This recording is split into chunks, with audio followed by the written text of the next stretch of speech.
Donald Trump qui ordonne l'envoi de 2 sous-marins nucléaires en réponse à des commentaires provocateurs venant de Russie. C'est toutes dernières informations qui nous arrivent à l'instant.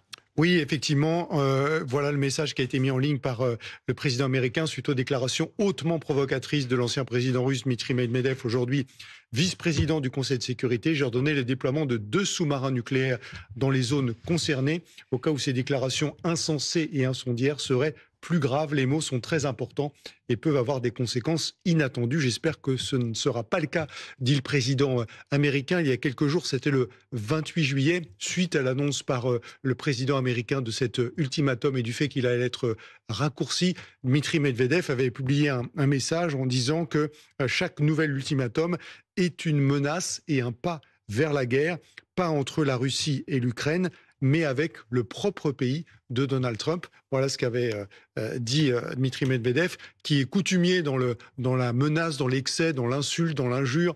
C'est un peu son rôle, en quelque sorte, dans le dispositif, on peut dire, et la communication de l'appareil politique et gouvernemental russe au sens large. Mais on avait vu tout de suite le président américain prendre la mouche et on voit qu'il réagit par ce geste symbolique qui est une façon de dire qu'il n'entend pas se laisser faire. Et comme toujours, il veut avoir le dernier mot et montrer qu'il est le plus fort. Voilà, la dernière information, donc Donald Trump qui ordonne l'envoi de 2 sous-marins nucléaires en réponse aux propos jugés provocateurs par la Russie. On y reviendra, Thierry, à 19h30 avec nos invités. On va partir tout de suite à Washington, retrouver notre correspondant sur place, Antoine Eulard. Antoine, une annonce très forte, assez inquiétante, mais en tout cas qui montre, qui illustre une fois de plus le changement de ton à Washington depuis plusieurs jours vis-à-vis de la Russie.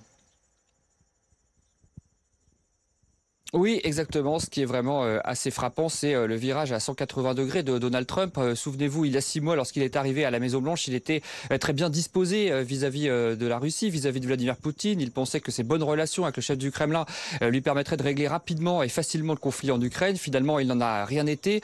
Trump, au fil des conversations qu'il a eues avec Poutine, s'est rendu compte bien que le chef du Kremlin le mène en bateau et que ses efforts de médiation ne mènent à rien. Et ça, Trump ne le supporte pas. Il ne supporte pas d'être impuissant face à Vladimir Poutine. C'est son ego, son autorité, sa crédibilité qui sont menacés dans cette affaire. Et donc, on a vu qu'au fil des semaines, et en particulier c'est depuis le début de l'été, que son ton s'était très nettement durci vis-à-vis de la Russie. Là, il franchit un cap supplémentaire. Alors, vous l'avez rappelé, il y a eu cette passe d'armes depuis plusieurs jours via des messages sur leurs réseaux sociaux respectifs avec Dmitri Medvedev.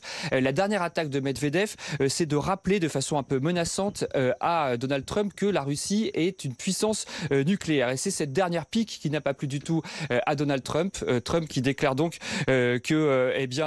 Trump qui, comme à son habitude, réagit de façon extrêmement impulsive et qui, via un message sur son réseau social, annonce l'envoi de 2 sous-marins nucléaires en réponse, dit-il, aux propos provocateurs de Medvedev. Trump explique en substance que ces sous-marins seront déployés pour faire face à toute potentielle attaque de la Russie, une sorte de précaution au cas où, dit-il, les propos idiots et inflammatoires de Medvedev se transforment en actes. Alors, dans ce contexte, on voit mal maintenant comment est-ce que Donald Trump peut encore discuter avec la Russie. Hier, il avait annoncé que Steve Witkoff, son émissaire, devait se rendre en Russie, probablement pour rencontrer Vladimir Poutine, même si les contours de cette visite n'étaient pas encore tout à fait réglés. On imagine que ce déplacement n'est plus vraiment d'actualité après cette annonce de Donald Trump sur les sous-marins nucléaires.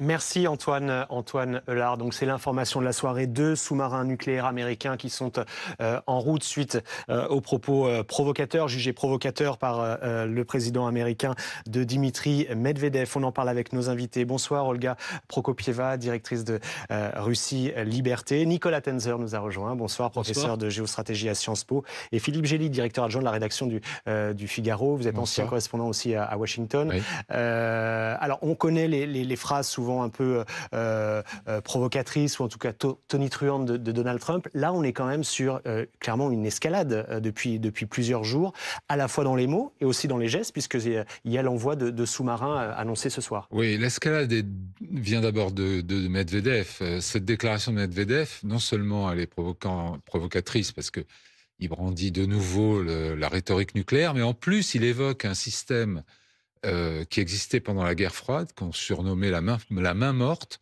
ou le périmètre, et qui fait allusion à un déclenchement automatique de frappe nucléaire dans des circonstances de crise grave. Ce système du périmètre est censé être désactivé. Mais Medvedev l'a évoqué comme s'il était toujours possible et disponible aujourd'hui. D'où la réaction de Donald Trump qui dit si vous jouez à ce type de rhétorique, bon, eh bien, je me mets moi-même dans cette posture de crise nucléaire potentielle grave. En même temps, c'est sa façon de négocier. Moi, je ne suis pas certain que son envoyé spécial Witkoff annulera son voyage à Moscou. Au contraire, c'est tout à fait du Trump d'avoir d'une part un envoyé spécial qui va discuter avec les dirigeants russes et d'autre part mettre un gros pistolet sur la table. Ce qu'on remarque aussi, c'est que ce qui est une provocation pour Donald Trump, c'est une déclaration du président du Conseil de sécurité et ex-premier ministre Medvedev. C'est pas les centaines de tirs, de missiles et de drones que Poutine continue d'envoyer sur l'Ukraine alors qu'il est supposé être sous pression amicale de Trump pour aller vers une négociation. Donc, bon, il y a quand même un jeu de rôle dans tout ça, je trouve, qui tient plus compte des déclarations que des faits de guerre sur le terrain. Nicolas Tenzer. Oui, je suis vraiment d'accord là-dessus. C'est-à-dire qu'on a un peu l'impression qu'il y a deux choses. C'est-à-dire qu'il y a d'une part une réaction assez normale de Trump. C'est-à-dire que devant, effectivement, ce type de menaces proférées, même si elles ne sont pas crédibles, c'est normal, en fait, de faire ce geste pour dire, attendez, on est prêt, on prend quand même les menaces russes au sérieux. Et d'un autre côté, il y a aussi une surréaction aux déclarations finalement très coutumières, très habituelles de Medvedev, parce que Medvedev, ce type de rhétorique, il l'utilise maintenant depuis des années. Et on sait très bien d'ailleurs qu'une partie des Occidentaux, et c'est précisément ce qui les a auto-dissuadés, ont surréagi par rapport à la menace nucléaire proférée par un certain nombre de Russes. Medvedev de manière fréquente, les propagandistes à la télévision comme Soloviev, évidemment, qui lui aussi le répète quasiment tous les soirs, et parfois même Poutine lui-même. Donc il faut faire aussi attention à ne pas avoir peur et à ne pas se laisser impressionner par ce genre de déclaration. Il faut garder le sang-froid. Mais encore une fois, la réaction de Trump, pour le coup, je dis bien pour le coup, est normale.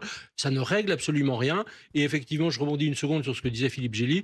Je crois qu'il est effectivement aujourd'hui extrêmement douteux de voir que Trump ne brandit pas une rhétorique vraiment virulente avec des mesures concrètes pour faire face au génocide que tous les jours les Ukrainiens subissent.